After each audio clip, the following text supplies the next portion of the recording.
A lot of lawn enthusiasts will tell you not to fertilize new sod. That's some of the worst advice on the internet, especially here in North Texas. This is brand new zoysia grass. You can still see the seams in it. It hasn't knitted out yet. I manage thousands of lawns in the North Texas area, and I can tell you, whenever you plant new sod, it's starving for fertilizer.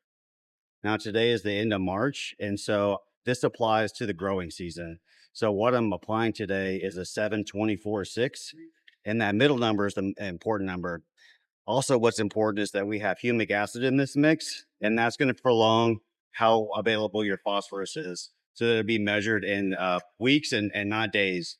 So if you apply an over-the-counter phosphorus treatment, like the triple 13 or 18-24-12 or something like that, your available phosphorus is going to be measured in days, maybe a couple weeks at best. But our product with the humic acid in it is going to help chelate that phosphorus and have it last for several months. Now, a lot of times what I hear is that the sod comes pre-fertilized.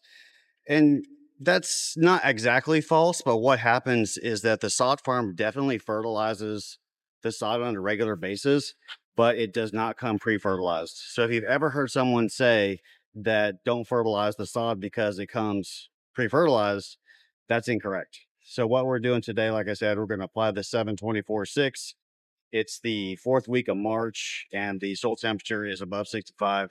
So it is a good idea to apply this. Now, if you're in the dormant season, I would wait till the growing season to apply this product. Now, there's people online saying don't fertilize for months or even a year.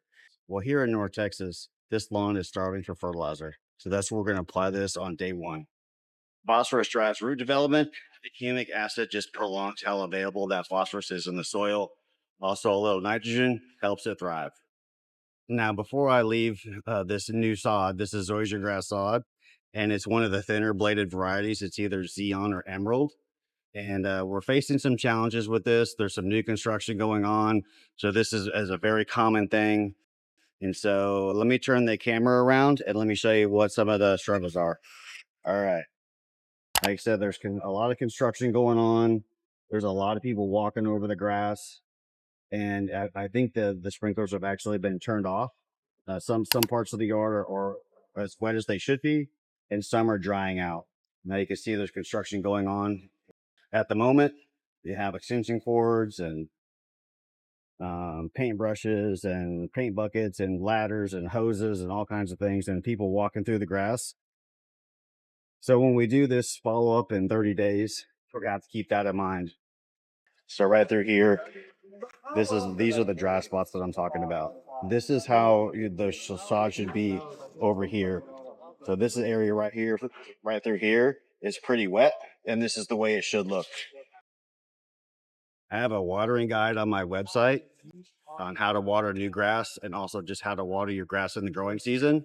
You don't have to fill out your email or anything. It's a free watering guide, so check that out. Go to uglyweeds.com and just go to the watering guide, and you can print it out or just view it anytime you want. If you've got new sod in North Texas and you want to thrive, give us a call at 1-800-Lawn Care or go to my website at uglyweeds.com. Send me some pictures and I'll let you know if we can help you. Thanks for watching. See you on the next one.